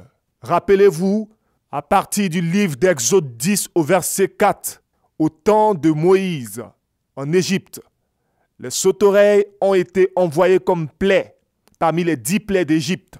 Donc le mot sauterelle ici signifie que quand cette pierre qui représente le Seigneur Jésus va se détacher sans le secours d'aucune main et que les sauterelles vont sortir, il y aura aussi des plaies, c'est-à-dire les 7 derniers fléaux. Il y aura 7 dernières plaies que Dieu va faire infliger aux hommes qui n'ont pas le nom de Dieu sur le front. Vous pouvez le retrouver dans le livre d'Apocalypse 15, En ce jour-là, les hommes chercheront la mort et ils ne la trouveront point. Ceux qui n'ont pas le nom de Dieu sur les fronts seront tourmentés pendant 5 mois. Car c'est par ces 7 derniers fléaux que Dieu va rentrer en colère et en jugement avec les nations. Il y aura des ténèbres, du feu et du sang, des hommes qui vont mourir en grand nombre. Oui, car Dieu rentre en jugement avec les nations. Les gens vont courir de gauche à droite. En ces jours-là, les rois de la terre, les grands, les chefs militaires, les riches, les puissants, tous les esclaves et tous les hommes libres se cacheront dans les cavernes, dans les rochers et dans les montagnes. Ils se cacheront face à la colère de cette grande pierre, à la colère du Seigneur Jésus-Christ. Et ces jours sont proches. À partir du mois d'octobre 2014, je vois dans la vision des personnes qui pleurent. Je vois dans la vision des femmes qui se lamentent de cris par ces fléaux. Je vois dans la vision des hommes qui tombent, étant dans les lamentations et dans les cris. Et je vois dans la vision les rois de la terre et les armées préparées pour la guerre contre le Seigneur Jésus-Christ. Malheur aux femmes qui seront enceintes et à celles qui allaiteront en ces jours-là. Priez pour que votre fuite n'arrive pas en hiver, ni un jour de sabbat, car alors la détresse sera si grande qu'il n'y en a point eu de pareil depuis le commencement du monde jusqu'à présent, et qu'il n'y en aura jamais. Et si ces jours n'étaient abrégés, personne ne serait sauvé. Mais à cause des élus, ces jours seront abrégés. Et si ces jours n'étaient abrégés, personne ne serait sauvé. Mais c'est à cause des élus, oui bien-aimés, que ces jours seront abrégés. Dieu va abréger ces jours, oui, pendant 5 mois, à cause des élus. Cela va se passer à partir du mois d'octobre 2014. Que celui qui a des oreilles entende ce que l'Esprit dit aux églises, car le temps fixé est proche. Le mot scorpion ici dans ce verset est aussi révélateur, parce que celui qui a le pouvoir d'un scorpion, c'est un démon. C'est pour cela que le Seigneur Jésus dit dans le livre de Luc 10 au verset 18 à 19, « Je vous ai donné le pouvoir de marcher sur les serpents et les scorpions et sur toute la puissance de l'ennemi. » Il parle des démons et toute leur compagnie. En ce jour-là, les démons et les chefs, c'est-à-dire Satan, et tous les rois de la terre, c'est-à-dire tous les présidents, et leurs armées sortiront pour faire la guerre au Seigneur Jésus-Christ. Et cela est la guerre d'Armageddon. Et elle est proche à partir de cette année 2014. Tu peux retrouver cela dans le livre d'Apocalypse 16, à partir du verset 12 jusqu'au verset 21. Et dans le livre d'Apocalypse 19, au verset 19 à 21. Et puisque cette grosse pierre qui va tomber va ouvrir la porte du puits de l'abîme, les démons vont sortir pour faire la guerre aux humains aussi. Ce qui explique le verset 4. Apocalypse 9 au verset 4. Il leur fut dit de ne point faire de mal à l'herbe de la terre, ni à aucune verdure, ni à aucun arbre, mais seulement aux hommes qui n'avaient pas le sceau de Dieu sur le front. Au verset 5. Il leur fut donné non de les tuer, mais de les tourmenter pendant 5 mois. Et le tourment qu'elles causaient était comme le tourment que cause le scorpion quand il pique un homme. Au verset 6. En ces jours-là, les hommes chercheront la mort, et ils ne la trouveront pas. Ils désireront mourir, et la mort fuira loin d'eux. Je vous explique. Quand ce temps arrivera, et que les démons sortiront du puits de l'abîme pour faire la guerre aux humains, nous les enfants de Dieu, qui avons le sceau de Jésus-Christ sur nos fronts, nous serons à l'abri. Cela est l'enlèvement. Nous les enfants de Dieu, nous serons protégés entre les mains du Seigneur Jésus-Christ. Et quand les démons sortiront pour châtier les humains, et ceux qui n'ont pas le sceau de Jésus-Christ sur le front, ces personnes-là seront tourmentées pendant 5 mois. Ils chercheront la mort, mais ils ne la trouveront pas, car en ce temps-là, la mort s'enfuira loin d'eux. Ils seront tourmentés pendant 5 mois. J'aimerais m'arrêter là un instant. Prenons les 5 mois et allons au décompte. Rappelez-vous quand nous avons compté les 3 ans et demi que Dieu avait fixés, nous sommes arrivés dans le mois où commence l'heure hivernale, en octobre. Donc octobre, plus les 5 mois de ténèbres, novembre, décembre, janvier, février, mars. Nous arrivons au mois de mars 2015. Écoutez très bien. Le mois de mars est un mois de printemps. Je répète, le mois de mars, c'est le mois de printemps. Ce n'est pas un hasard. Il est écrit dans le livre de Job 29 au verset 23 et dans le livre de Osée 6 au verset 3. Connaissons, cherchons à connaître l'Éternel. Sa venue est aussi certaine que celle de l'aurore. Il viendra pour nous comme la pluie du printemps, qui arrose la terre. Voyez-vous qu'ici il est écrit printemps? Ce n'est pas un hasard. C'est pour cela que quand nous faisons les calculs des 5 mois de ténèbres, nous arrivons dans le mois de printemps. En mars, le Seigneur Jésus revient cette année 2014 pour juger les vivants et les morts à partir du mois d'octobre. Mais il apparaîtra à partir du mois de mars 2015.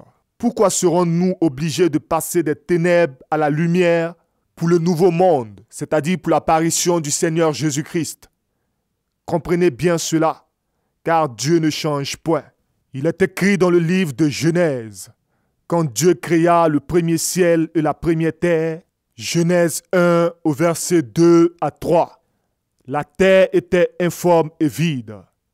Il y avait des ténèbres à la surface de l'abîme, et l'Esprit de Dieu se mouvait au-dessus des eaux. Dieu dit que la lumière soit, et la lumière fut.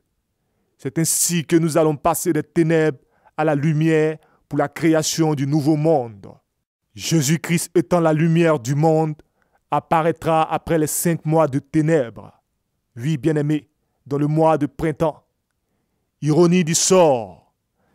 La crise post-électorale qui a connu la Côte d'Ivoire a commencé en octobre. Et c'est le 31 mars 2011 que nous avons vu ce grand signe dans le ciel. Cette fois-ci, il revient. Vous allez voir le Fils de l'homme apparaître dans le soleil, venant avec gloire et puissance. Que celui qui a des oreilles entende ce que l'Esprit dit aux églises, car le temps fixé est proche. Je répète et je situe les événements dans les chronologies. Comprenez bien à cela, afin que vous ne soyez pas dans la confusion compte tenu aux événements qui vont se produire dans peu de temps. J'ai dit, selon Apocalypse 9 au verset 6, que en ces jours-là, beaucoup chercheront la mort et ils ne la trouveront pas. J'ai aussi dit, selon Apocalypse 9 au verset 18, que 1/3 des habitants de la terre seront tués dans ces événements. Sûrement, quelques-uns se poseront la question, pourquoi j'ai dit que des hommes chercheront la mort et ne la trouveront pas, et pourquoi j'ai dit que 1/3 des personnes vont mourir. C'est pour cela que je suis obligé de dissocier les événements, afin que vous de même, vous ne soyez pas dans la confusion. Comprenez bien à cela. Voici l'explication avec des sous-titres. À partir du mois d'octobre 2014, quand cette pierre, qui représente spirituellement parlant le Seigneur Jésus-Christ, va se détacher sans le secours d'aucune main et va tomber sur la terre, en ce jour-là, il y aura beaucoup de morts. Il y aura beaucoup de morts au niveau des méchants et des incrédules. Il y aura en même temps la résurrection des saints et des autres. Ils vont sortir du séjour des morts et ils seront protégés entre les mains du Seigneur. C'est ça l'enlèvement. Donc pendant 5 mois, il n'y aura pas la mort. Mais durant ces moments-là, tous les méchants ne seront pas retranchés de la terre. Et durant ces 5 mois où il n'y aura pas la mort, ils seront châtiés pendant 5 mois par beaucoup de démons et de plaies. Et des hommes vont courir aller se cacher dans les cavernes, dans les grottes et dans les montagnes. C'est pour cela que je dis, en ces jours-là, les hommes chercheront la mort et ne la trouveront pas. C'est-à-dire, durant les 5 mois, les hommes chercheront la mort et ne la trouveront pas. Parce qu'il y aura beaucoup de détresse. Après ces 5 mois, à partir du mois de mars 2015, à l'apparition du Seigneur Jésus-Christ, tous les armées de la terre et celui qui les gouverne, c'est-à-dire Satan, vont se rassembler pour faire la guerre au Seigneur Jésus-Christ. Et le Seigneur Jésus-Christ va apparaître dans un feu pour retrancher définitivement les méchants de la terre, car durant ces 5 mois, ils ne vont pas se repentir, mais ils vont blasphémer Dieu à cause des fléaux, à cause des tourments des 5 mois. Donc, à partir de mars 2015, au jour de l'apparition du Seigneur Jésus-Christ, c'est là qu'il y aura d'autres morts. Ce jour est terrible, ce jour est redoutable. Il y aura un tiers de personnes de la terre qui vont mourir. Donc, ne confondez pas les événements si je dis des gens chercheront la mort et ne la trouveront pas et des gens mourront. Je sais de quoi je parle. C'est pour cela qu'il est écrit dans le livre de Matthieu 24 au verset 29. Aussitôt, après ces jours de détresse, le soleil s'obscurcira, la lune ne donnera plus sa lumière, les étoiles tomberont du ciel et les puissances des cieux seront ébranlées. Ce verset-là correspond aux 5 mois de ténèbres, comme je vous ai expliqué dans le livre d'Apocalypse 9 à partir du verset 1 à 6, que ce monde actuel va vivre. Pendant ce temps, nous les chrétiens, nous serons entre les mains du Seigneur, mais nous ne serons pas dans les cieux. Nous serons sur la terre ici, entre les mains du Seigneur, c'est-à-dire protégés. C'est pour cela qu'il est écrit dans le livre de Matthieu 24 à partir du verset 22. Et si ces jours n'étaient abrégés, personne ne serait sauvé. Mais à cause des élus, ces jours seront abrégés. Parce que les élus seront pendant les 5 mois. Mais c'est à cause d'eux que Dieu a abrégé. Donc pendant ces 5 mois, nous les enfants de Dieu, nous serons dans les mains du Seigneur Jésus-Christ, sur la terre, protégés entre les mains du Seigneur Jésus-Christ. C'est après ces 5 mois de ténèbres que les versets 30 et 31 de Matthieu 24 vont s'accomplir. Alors le signe du Fils de l'homme apparaîtra dans le ciel. Toutes les tribus de la terre se lamenteront et elles verront le Fils de l'homme venant sur les nuées du ciel avec puissance et une grande gloire. Il enverra ses anges avec la trompette retentissante et ils rassembleront ses élus des 4 vents, depuis une extrémité des cieux jusqu'à l'autre. Cela va se passer après les 5 mois de ténèbres. Jésus apparaîtra pour retrancher définitivement les méchants de la terre. Avant de retrancher les méchants, il va d'abord enlever ses enfants. Vous pouvez vérifier cela dans le livre de 1 Thessaloniciens 4 au verset 17. C'est ce jour-là, après les 5 mois, qu'il y aura l'enlèvement dans les cieux. Nous serons à la rencontre du Seigneur Jésus dans les cieux. Parce qu'après les 5 mois de ténèbres, à l'apparition du Seigneur Jésus-Christ, les méchants seront retranchés définitivement de la terre. Et avant que Dieu ne retranche définitivement les méchants de la terre, nous les enfants de Dieu, nous serons transformés dans un nouveau corps et enlevés de la terre à la rencontre du Seigneur Jésus-Christ. Et tous les méchants de la terre seront retranchés, c'est-à-dire qu'ils vont mourir. Tout ce qui arriva au temps de Noé arrivera de même à l'avènement du Fils de l'homme. C'est-à-dire au temps de Noé, tous les méchants ont été retranchés de la terre. C'est ainsi que les méchants seront retranchés de la terre définitivement à l'apparition du Seigneur Jésus-Christ, après les 5 mois, c'est-à-dire à partir du mois de mars 2015. Oui, car après les 5 mois, le jour de l'apparition du Seigneur Jésus-Christ, ce jour est grand et redoutable, ce jour est terrible. Oui, Jésus revient bientôt. Que celui qui a des oreilles entende ce que l'Esprit dit aux églises, car le temps fixé est proche. Notez bien, au commencement, à partir du mois d'octobre 2014, quand cette pierre qui représente le Seigneur Jésus-Christ va se détacher sans le secours d'aucune main et va tomber sur la terre, il y aura des morts. Et une prolongation de 5 mois sera donnée. À la fin, à partir du mois de mars, quand le Seigneur Jésus-Christ va apparaître, il y aura aussi des morts. Donc, au commencement, à l'apparition de cette pierre qui représente le Seigneur Jésus-Christ, il y aura des morts. Et à la fin, à l'apparition du Seigneur Jésus-Christ, il y aura aussi des morts. Dans ce que je suis en train de vous dire, je suis en train de vous dire l'alpha et l'oméga. Parce qu'au commencement, c'est Jésus-Christ qui représente la pierre et à la fin, c'est Jésus-Christ qui représente la lumière qui va apparaître dans un feu. C'est pour cela qu'à chaque représentation du Seigneur Jésus-Christ, il y aura des morts. Au commencement, il y aura des morts et aussi à la fin, il y aura des morts. Que celui qui a des oreilles entende ce que l'Esprit dit aux églises, car le temps fixé est proche. C'est ce disciple qui parle de ces choses qu'il a écrites. Mon nom à moi, c'est Jean, et j'ai part avec vous dans cette tribulation et au royaume et en persévérance en Jésus-Christ comme vous, bien-aimés. J'ai ici un conseil pour tous ceux qui écoutent ce message. Nous ne sommes pas encore en octobre, cela est vrai. Et ne dites pas en vous-même, parce que nous ne sommes pas encore dans le mois d'octobre, le mois d'octobre est encore long. Et que vous allez attendre le mois d'octobre pour donner votre vie au Seigneur Jésus-Christ. Celui qui pense ainsi est un hypocrite. Et les hypocrites n'hériteront pas du royaume des cieux. Dans le livre de Joël 2, au verset 30 à 31. Je ferai paraître des prodiges dans les cieux et sur la terre, du sang, du feu et des colombes de fumée. Le soleil se changera en ténèbres et la lune en sang avant l'arrivée du jour de l'Éternel, de ce jour grand et terrible. Au verset 32, il est écrit « Alors quiconque invoquera le nom de l'Éternel sera sauvé. Le salut sera sur la montagne de Sion et à Jérusalem, comme l'a dit l'Éternel. Et parmi les réchappés que l'Éternel appellera, je ferai paraître des prodiges dans les cieux et sur la terre, du sang, du feu et des colombes de fumée.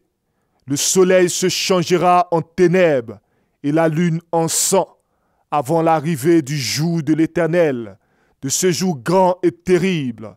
Au verset 32, il est écrit « Alors quiconque invoquera le nom de l'Éternel sera sauvé.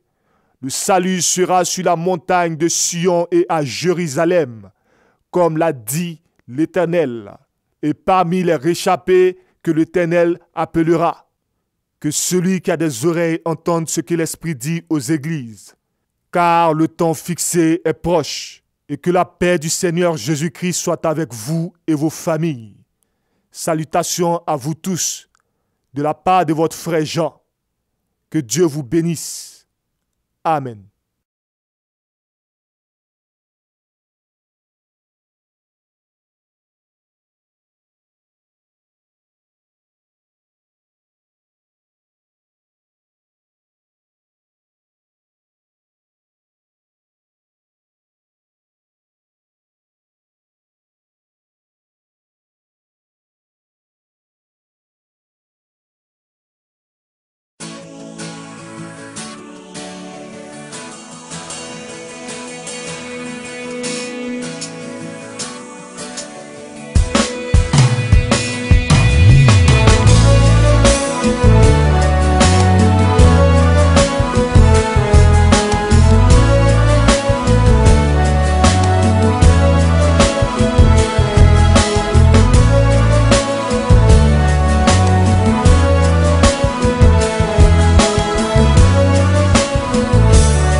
cette mélodie,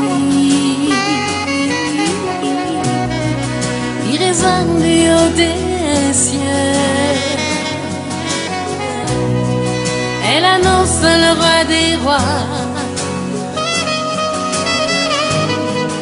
entouré de séraphins. Il s'avance sur les nuées.